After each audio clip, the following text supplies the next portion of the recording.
An apology for this short delay. We're just dealing with some technical issues. We shouldn't be too.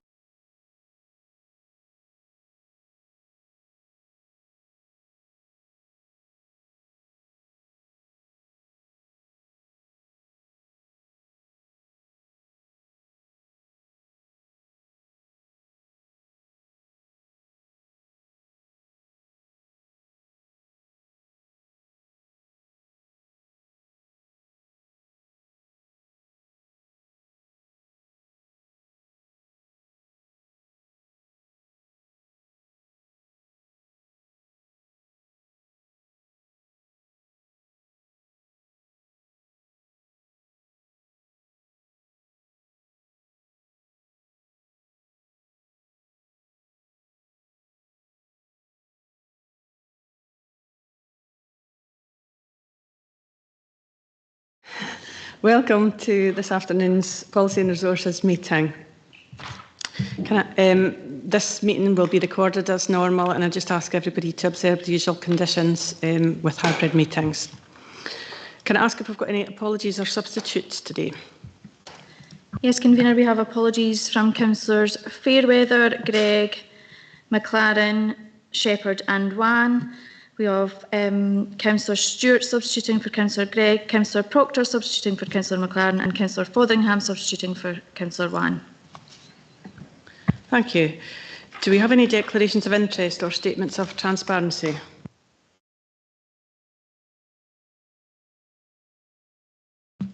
Councillor Duff. Yeah, thanks, Convener. Just a statement of transparency. Item 6, report 28723, just to confirm that I am the other council-appointed director of MGLL, just for everyone's clarity. Thank you. Thank you, Bill. Anything else? I have a statement of transparency. It's to do with item number 19, where I did have a meeting with some resident constituents to deal with it, but it wasn't anything to do with that, but just to make sure it's all transparent. It was a constituents meeting. Thank you. Thank you. Councillor Speed, please. Yeah, mine's is the same as Councillor Boyd's, but yeah, just for transparency. However, didn't express, it was nothing to do with this report, and didn't express any views or opinions. Okay, thank you. Don't see any further hands.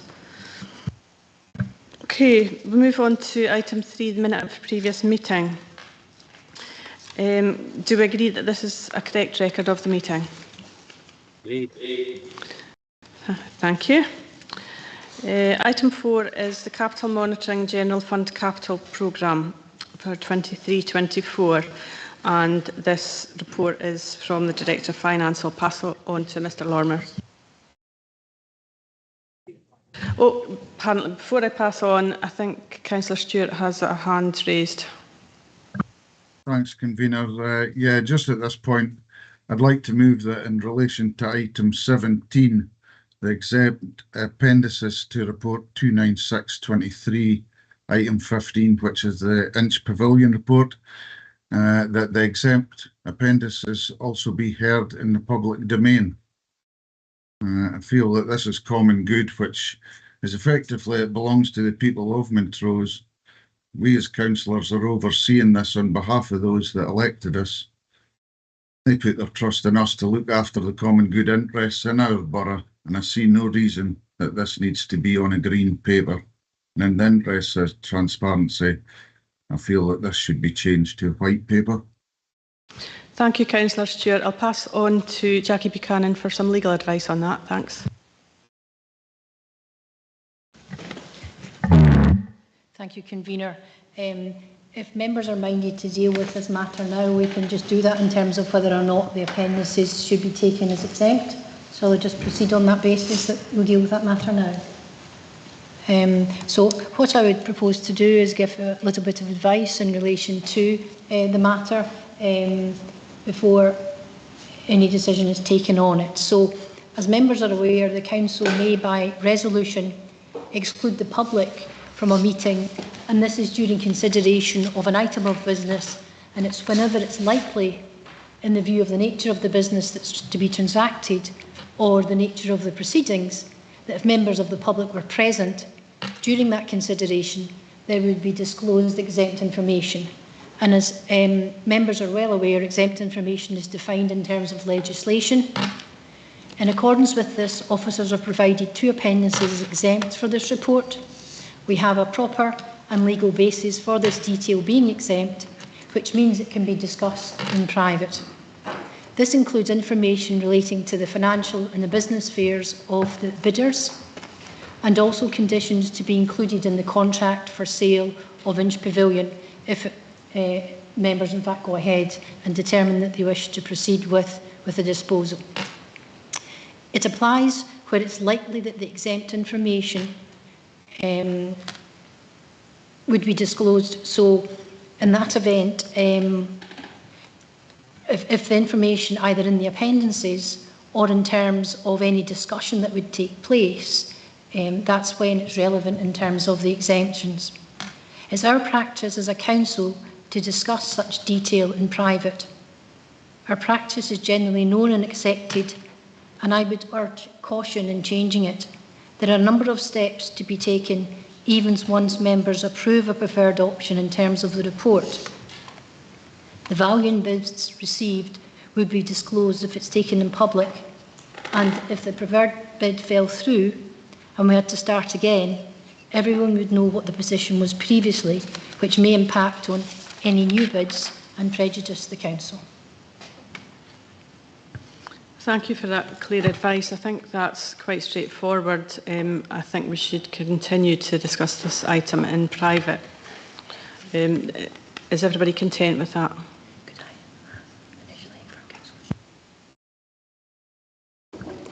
I see your hands up again, Councillor Stewart. Do you have a seconder for any amendment? Yeah, I do, Councillor Ian Gull. Okay, would you like to say anything further? No, just to confirm what Councillor Stewart said, this is obviously common good. It's it's something unusual, and you know, that should be heard from people's asset. It's not ours. It should be in a public forum. Thank you. Okay, well, thank you for that. I've heard Mrs Buchanan's advice, and I take that on board. But it looks like we might have to go to a vote. But I'm asking for any further comments before we do that. Councillor Brays. Yes, thanks, Convener. I have a great deal of sympathy with what Councillor Stewart said. This is a common good matter, and we are indeed entrusted with making decisions for it, and it is public property. However, the legal advice is quite clear, and I think it's absolutely appropriate in this particular case that it is that the matter is exempt, and we discuss it in private. Thanks. Thanks, Councillor Brays. I've got Councillor Duff. Yeah, I was going to say very much the same thing. I mean, I hate to fall back on custom and practice, but custom and practice is we do discuss these things in private, and I can think of numerous sales, many common good, where we've done that. And I think I take the advice from Mrs Buchanan seriously here. I think there's a lot of complexities. Should we reveal a lot of this information in the public domain? So I think you know, we have normally, I think exclusively in the past when we've had this sort of situation, we've discussed it in private.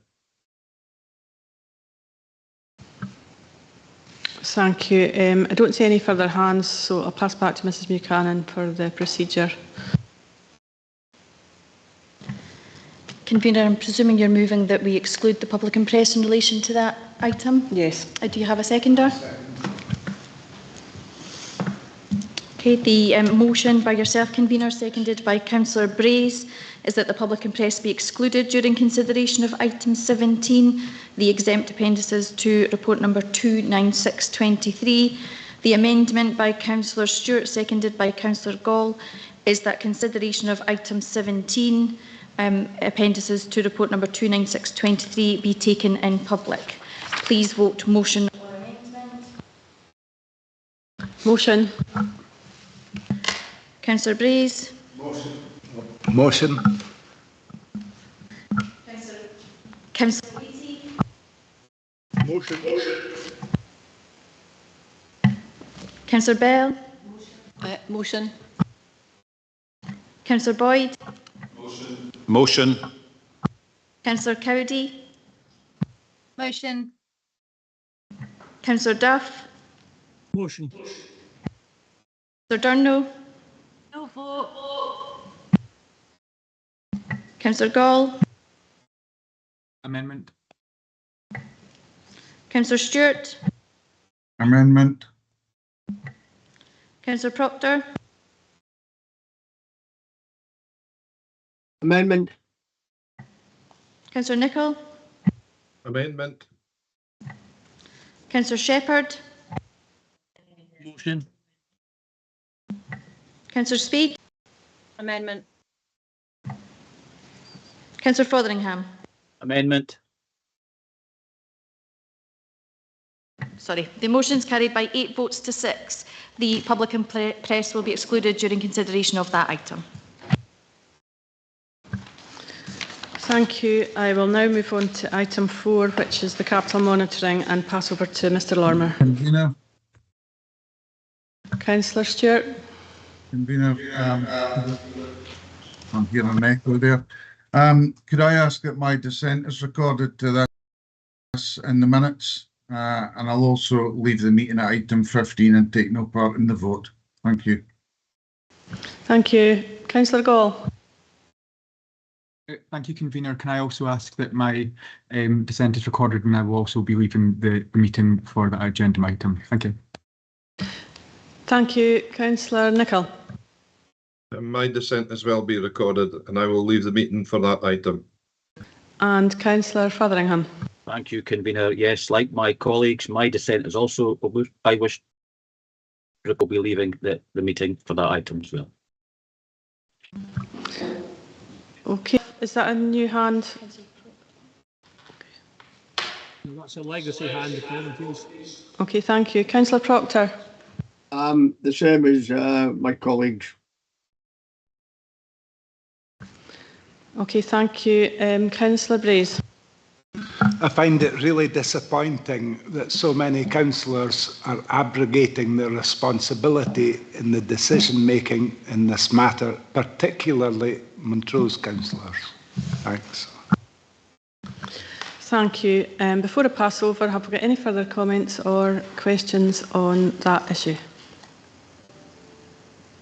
Don't see any hands. Okay, third time lucky. Over to Mr Lorimer. Thank you, Convener, and good afternoon, councillors.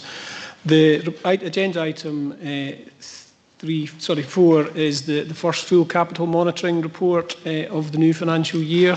It's based on the actual expenditure and income to the 31st of March and a projection for the remainder of the year. The report flags that there's no major variances at this point in the year.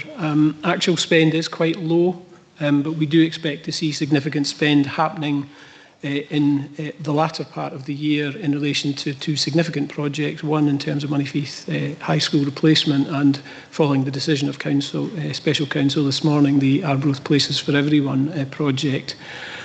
None of the numbers in this report, the figures in this report, take any account of the implications of Storm Babbitt and the costs associated with that. We have asked the government that the Bellwyn scheme be activated, and that has now been confirmed. The scheme is activated. There is a threshold that the council has to incur in terms of costs before the scheme kicks in, and it doesn't cover capital expenditure. So that would be something that is likely to impact on our capital position. I think we can say that the storm is likely to result in significant additional unbudgeted costs for the council to meet. That's likely to impact on both our capital budget and our revenue budget, which is the next item on the agenda. We do carry, however, contingencies and reserves to deal with unexpected and unbudgeted events. We'll need to see just how significant the impact of the storm is, but we do carry financial contingencies for those type of circumstances. So we've got a report here which is suggesting that we're on track in terms of the budget, but I think that will change as we go further into the year and we'll see what the impact of the storm has been. Thank you, Convener. Thank you. Do we have any questions on this report?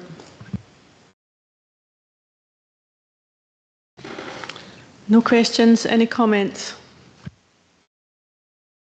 Councillor Duff. Yeah, thanks, Convener. And obviously, we monitor this situation at the CPMG regularly each cycle. I just wanted to draw members' attention to two items, really. I guess both pieces of good news. On page 16, you'll get the vehicle purchasing, which was a bit slow for some time. That now seems to be coming back on track, which is good. And I think it would be remiss of me not to point out on page 18, item 49, that the roads capital spend, you'll maybe remember in the budget, we put an extra £1 million in that. And the situation at the 31st of August is that we were on 40% spend, which is bang on where we should be at that point in the year. And I think that's a really good effort. And my thanks go to Mr. Daly and the roads team for achieving that excellent spend. Now, notwithstanding Storm Babbitt, the whole thing is going to go up in the air now. But that's very good at that point in the year. And that was the comment I had. Thank you. Thank you. Any further comments? Okay, I'll move the recommendation. We're asked to review and scrutinise the expenditure to date and the projected outturn position on the General Fund Capital Programme as per tables 1 and 2 below and the accompanying capital monitoring statement. Is that agreed? Agreed. Thank you. Moving on to the revenue monitoring and the renewal and repair fund, and I'll pass back to Mr. Lorimer. Thank you again, Convener. Yep, similar report this time for the Council's revenue budget. Again, based on August actuals and a projection for the remaining 7 months of the year. There are in this report some significant variances across a number of services, which you'll see really caused largely by the impact of inflation and demand pressures, and in some cases the savings targets we had set not now be expected to be achieved in full. We continue to see significant challenges around recruitment, which has given us a financial saving on our staff costs, but is obviously impacting on service delivery and the level of pressure on staff. So that remains a concern. There are underspends in areas which are subject to ring-fence funding. So overall, and adjusting for those areas of ring-fence funding, we're projecting an overspend at this point in the financial year of 2.8 million. Again, as I said in relation to the last item, that is before any consideration of the impact of the storm, which we'll work through for future versions of this report. The projection also assumes that the 23-24 pay award for local government staff is in line with the 5% that we budgeted for. Now, we know that the latest offer from COSLA which has been agreed by 2 unions and rejected by another, will cost slightly more, not substantially more, but will cost slightly more than what we have budgeted for.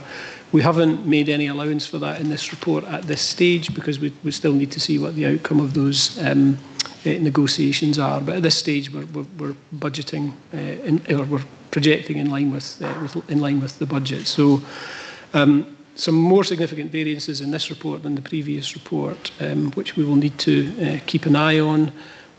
If at the end of the financial year it turns out to be that way, then there will be a call on our reserves to balance off the budget based on the latest figures we have in this report. Convener, thank you. Thank you. Do we have any questions? I don't see any questions. Any comments? No, we'll move on to the recommendations then, and we're asked to review and scrutinise the content of the report, in particular the comment on the financial implications section, and note the renewal and repair fund position. Is that agreed? Thank you. Next on the agenda is the appointment of an elected member to the Montrose Golf Links Board, and I'll ask Mrs Smith to introduce this report.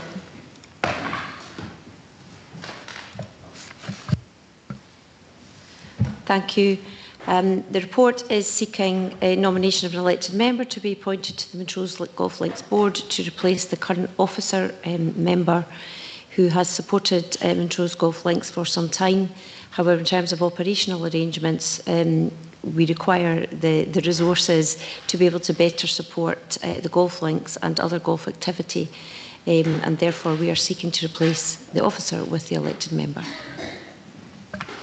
Thank you very much. As it's appropriate for a local member to be appointed, I'm going to nominate Councillor Ian Gall, and I'll now ask if there are any questions on this. Thank you. Councillor Brays. I'll second the nomination. Thank you. Do you accept, Councillor Gall? Sorry, Convener. Yes, I do accept. Thank you. Thank you very much. Any further comments? Councillor Duff. Yeah, thanks, Convener. I think as a board member of MGLL, obviously I welcome Councillor Gall to the board. I think it would be, again, remiss of me not to give great thanks to Mrs Jane Taylor for her service to the board. They were very sorry to hear that she was stepping down. She's been an invaluable member of the board, and they obviously would like to think that she could come back on if that was possible at some future point. But yeah, just to give her our thanks for her service on the board. Thank you. So we're asked to make an appointment and agree the ongoing representation of the current Angus Council elected member, and note the resignation from the board of the officer representative, and note that any appointment is on an interim basis. Are those recommendations agreed? Thank you.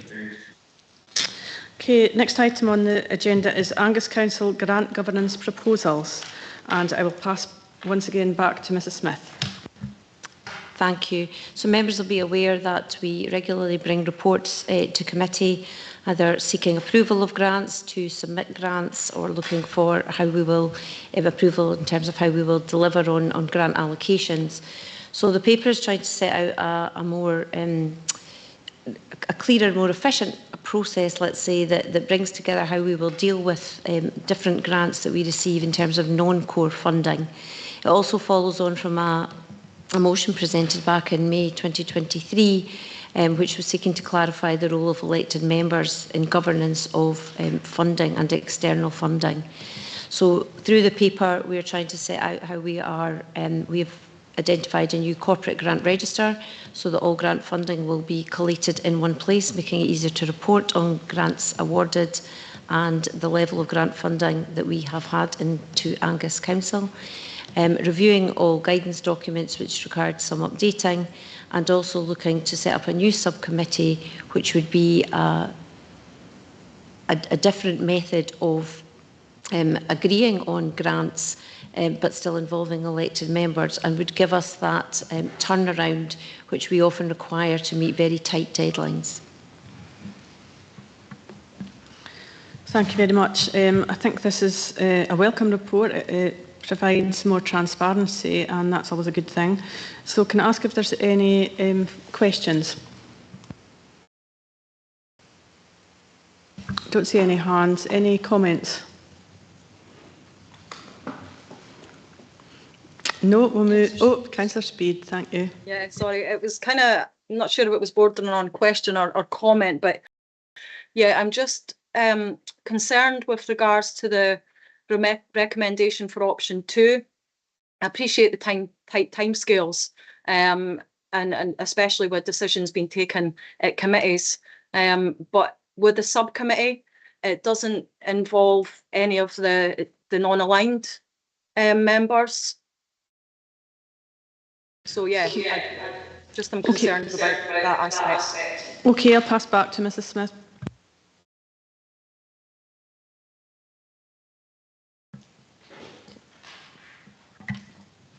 Yeah, thank you, Councillor Speed. In terms of subcommittees and the memberships, I think the the detail within the report states that subcommittees are normally either 3 or 5 members. In this instance, I think the recommendation would be 5 members. Based on political balance, the 5-member option wouldn't provide an opportunity for a non-aligned member there. However, it is open to the committee to increase the membership, and that would then allow a non-aligned member to be part of that subcommittee, but that would have to be a committee decision taken today. Councillor Speed.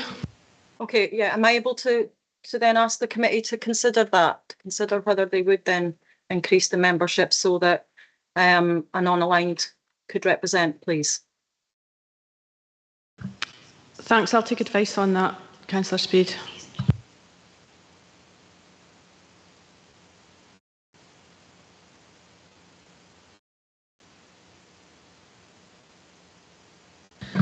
Okay, if you would like to put forward an amendment, it will be considered. So do you have a seconder for that proposal? Convener, I'll second that. Thank you. Thank you. Councillor Speed, would you like to articulate your amendment? Just that I would like the inclusion of an additional member on the subcommittee so that a non-aligned member can represent. Thank you. Would anybody like to respond to the amendment before we go any further? Any questions? Councillor Bell. Thanks, Convener. If there's an additional member, what would be the arrangements for a split vote on any decisions that would be taken in that subgroup? Would the chair of it have a casting vote? It would be the convener. Sorry, Councillor Bell, it would be the convener of that subcommittee that would have the casting vote, yes. I suppose the other question is, well, no, it's not. Excuse me. Yeah. So, is everybody content with that amendment, or do we have any further comments?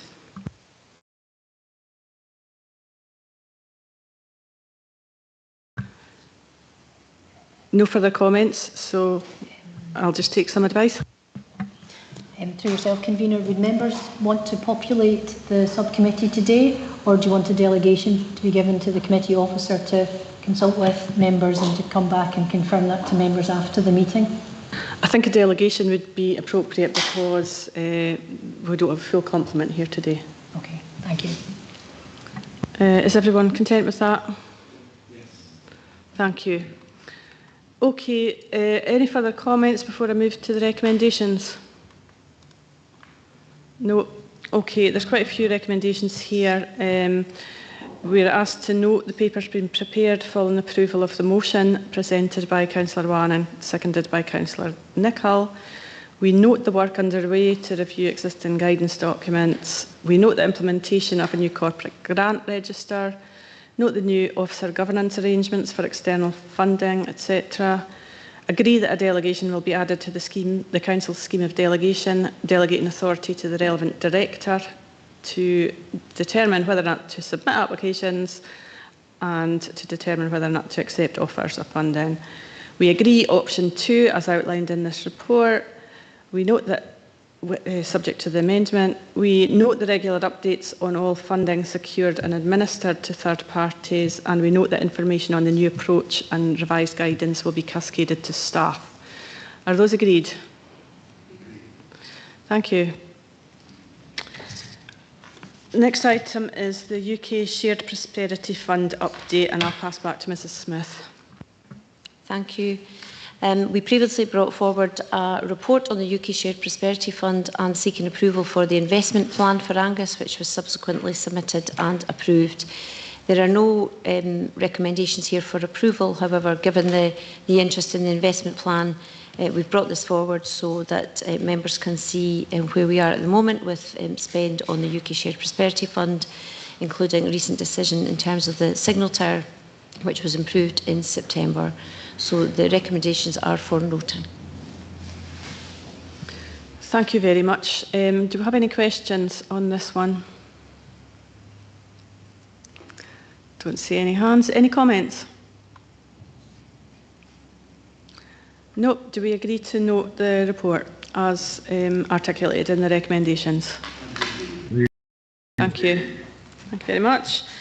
Now on to item 9, the Tayside region deal, the update on the Montrose 5G project and Cathay HQ. And back over to Mrs Smith. Thank you. Again, these recommendations are for noting, but the previous decisions around both the Tayside deal 5G project and the Cathay project were made at committee, and therefore we deemed it appropriate to bring these back to inform members of recent changes and decisions made in respect of these projects. This includes a decision not to proceed with the Montrose 5G project, given the reasons set out, and that the headquarters that we had agreed for the Cathay in the building formerly known as the Mart is now no longer required for the project, and there we would be looking to make that surplus and dispose of that building. Thank you. Do you have any questions? Don't see any. Any comments? No. Okay. Do we agree to note the recommendations? Agreed. Thank you. Next item is also Tayside region deal, and this is the Mercury drone ports project update. So back to Mrs Smith.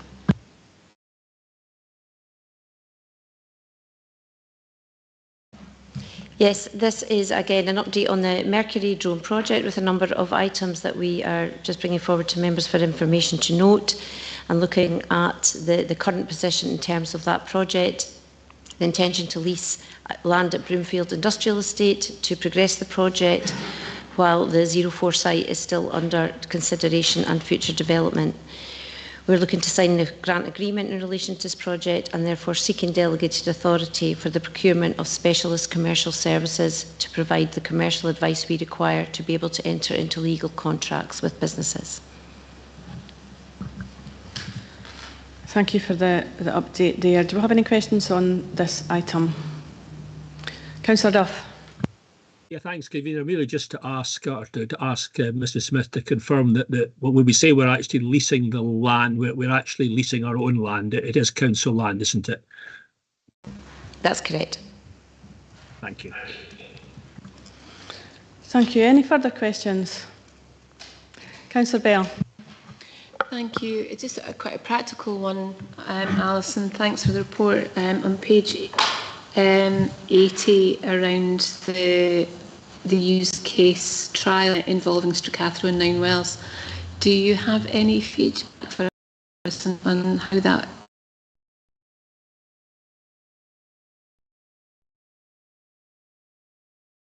Recent position on that.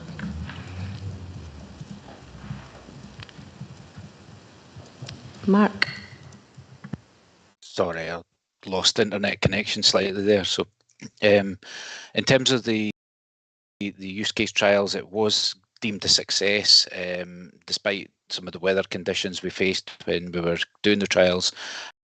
NHS and ourselves were able to do deliveries and from Stracathro to from Montrose to Stracathro and vice versa, and then from Stracathro down to 9 Wells Hospital. So NHS have taken the findings of that on board and are looking at other opportunities that they can use the drones for in the future as well. Thank you, Mark. It's good to see some progress. Do we have any further questions? No. Any comments? No. Okay.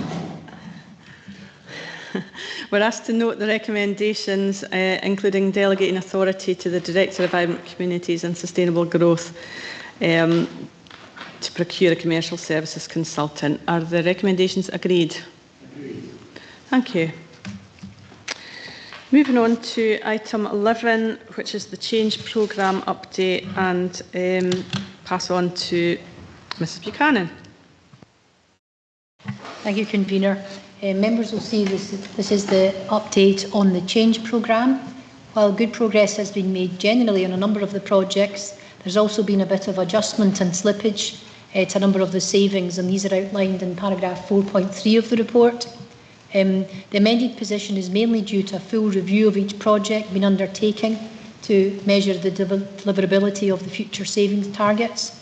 You'll see in particular adjustments have been made to the Angus Health and Social Care Partnership, reflecting their latest budget forecasts, albeit members should note that this is cost neutral for the Council based on a flat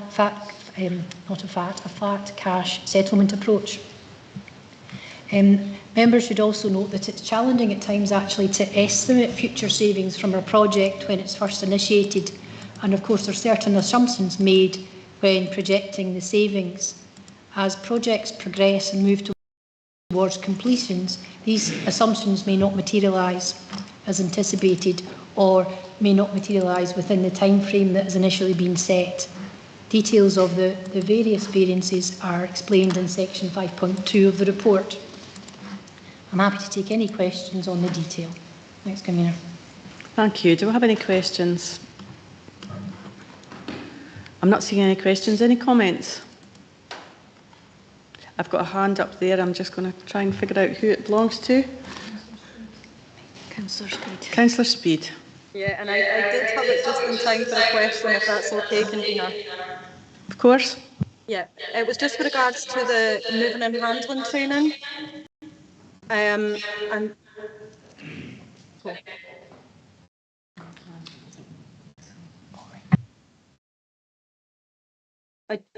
Okay to continue? Yeah, thanks. It was with regards to the moving and handling training, and I just wondered if an officer could provide a bit more detail around what the risks are to both staff and service users, and what kind of other alternative solutions are being considered. Thanks, Councillor Speed. Do we have someone with an answer to that query?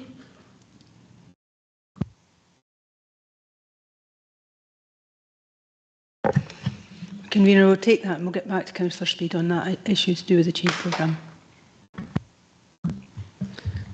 Thank you. Is that fine, Councillor Speed? We're going to get back to you on that one. Right, okay, thanks. Thank you. Any further questions? No. Any comments? Don't see any comments. So we're asked to consider the progress update at this committee, and we note that this will be scrutinised by the Scrutiny and Audit Committee later on in November. Are the recommendations agreed? Thank you. Moving on, next item is the Common Good Register for Arbroath, and I'll pass back to Mrs Buchanan. Thank you, Convener. In terms of this report, we're looking at the Common Good Register for Arbroath, and you'll see before you the recommendations in terms of the final register. I'd draw your attention to the fact that in terms of Arbroath Library, although it's not part of the Common Good, as per previous recommendations, the Council will undertake a public consultation before any future proposals to sell or lease the library were to be taken.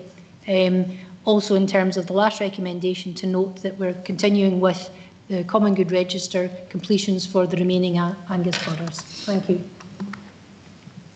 Thank you for that, and that's quite a good piece of work to get done. There's obviously been quite a lot of work in there. Do we have any questions? Councillor Speed. Oh, sorry, no, just old hand. Okay, thanks. Councillor Duff. Yeah, thanks, Convener. Really just to ask Mrs Buchanan, what's the estimated completion date for this work? I mean, obviously parochially I'm interested in Montrose, but I'm sure Brecon and Forfar councillors will be interested in their particular common goods. Thank you, Councillor Duff. In terms of other areas, the Brecon Register will go to committee at the next cycle. We're hoping that the remaining boroughs will be dealt with in the course of the next year, but I will provide a more comprehensive update at the next cycle. Thank you. Councillor Braze. Well, thanks, Convener, but my question was the same as Councillor Duff's, so thanks. Thank you. Do we have any further questions on this? No. Any comments?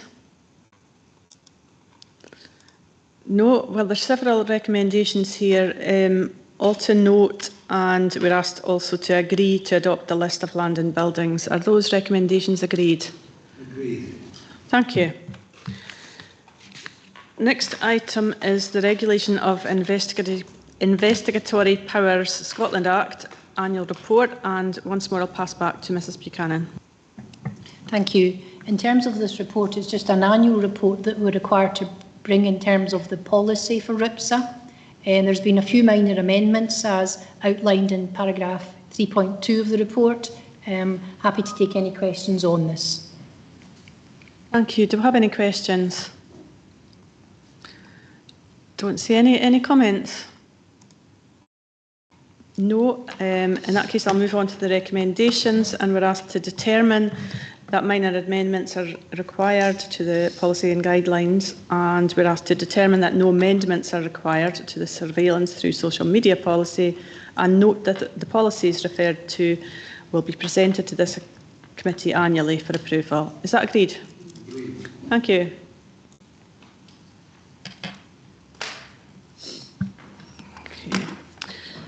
For the next item, I'm going to ask if there are likely to be any questions on the exempt reports, as we've agreed to hear those in private.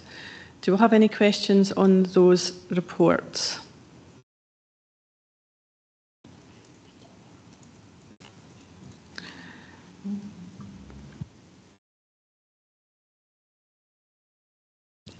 I beg your pardon, I've missed an item on the agenda. Sorry for confusion. I can see everybody's wondering what's happened to that one. Moving on to item 14, and we're going to pass on to Graham Daly for that one.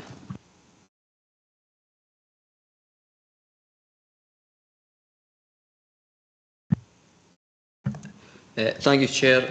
This report regards a common good fund project applications from two groups.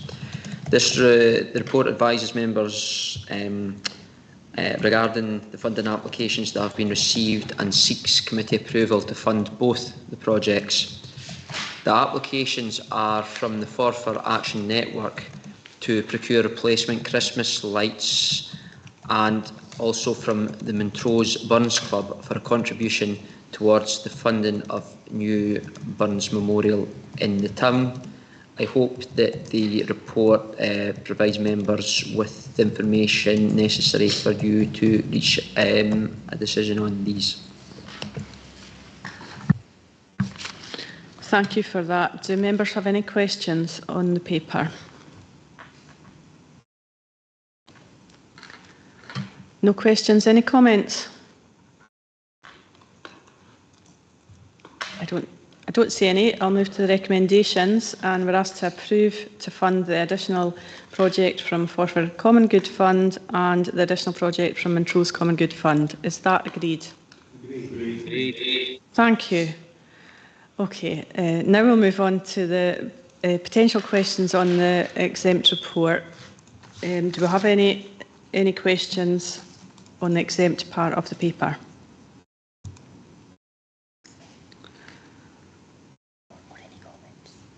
Do we have any comments on the exempt report? No, I don't see any hands there. So we'll move on to dealing with item 15, the option appraisal on Inch Pavilion and Bowling Green in Montrose. I'll pass back to Mr Daly. Thank you. This report seeks approval to dispose of the Inch Pavilion and Bowling Green at Croft Road, Montrose, which is held by Montrose Common Good. It is recommended that members of the committee note the best value considerations and the outcome of the options appraisal on the offers received for the purchase of the Inch Pavilion and Bowling Green, as detailed in the appendices of this report, and it is recommended that members agree in principle to the sale of the Inch Pavilion and Bowling Green in accordance with the preferred option, again as detailed in the appendices and specifically Appendix 3 and the options appraisal. This will be subject to the completion of a formal consultation and legal process which is set out in the report.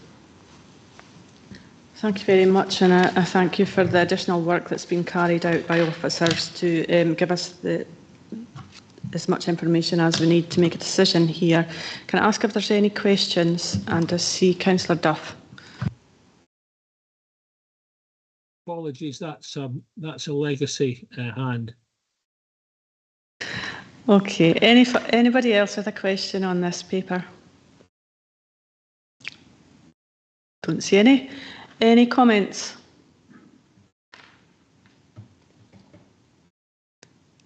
Councillor Duff.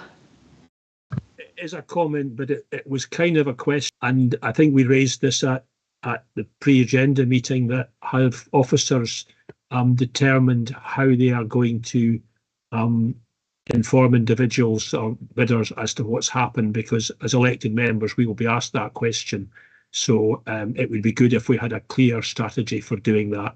Thank you. I can advise that we are prepared to issue information on the outcome of today's committee to the bidders, successful and unsuccessful. We have draft text that has been agreed. We've done this through liaison with our own legal team, but also we have taken external legal advice throughout our considerations for this report. So I would just advise that we will advise the bidders immediately after the outcome of this committee. Thanks, Mr Daly. And for clarification, will that knowledge then be in the public domain for discussion at community councils, etc.? I think I might defer to Jackie Buchanan for advice, but on this. But that, what I would say is that the communications that we will give to bidders are what we consider as private communications. We will not be releasing these in the public domain. In terms of what we'll be releasing in the public domain, I would refer you to the report, and I think it is recommendation 5 specifically, which details what information will be communicated publicly. But I'm not sure if Jackie would like to add anything further to that. Thank you, Mr Daly. You'll see in terms, as Mr Daly said, in terms of recommendation 5, it's proposed that the information be made public as part of the consultation process, but that separately the bidders will be notified. Now, if members wish to, for the information on the preferred bidder to be available publicly before the consultation, then they could simply agree that in terms of recommendation 5. But I would just caution that we want to ensure that the bidders themselves have been formally told in terms of the process as outlined by Mr Daly first.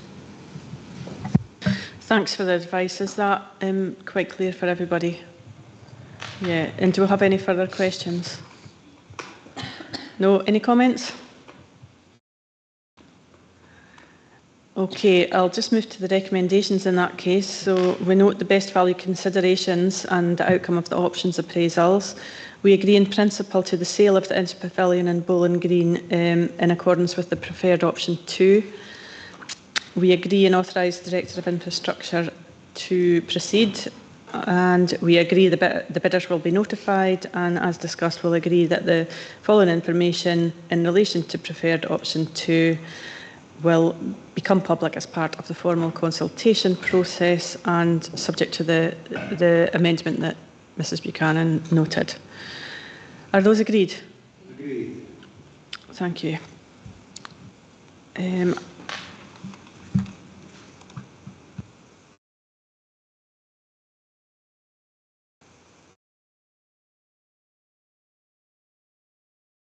Okay, I'm just going to wait for the members who left the meeting to come back in.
Could we restart the live stream, please?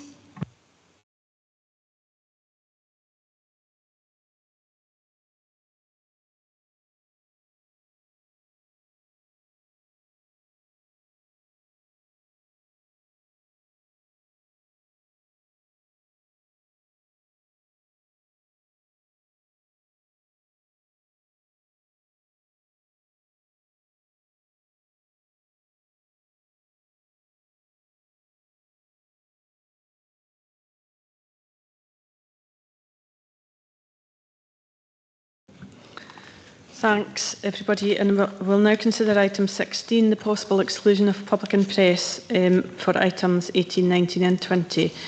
In terms of Standing Order 28.2, should we exclude the public and press during consideration of those items to avoid the disclosure of information which is exempt in terms of Part 1 of Schedule 7A to the Local Government Scotland Act?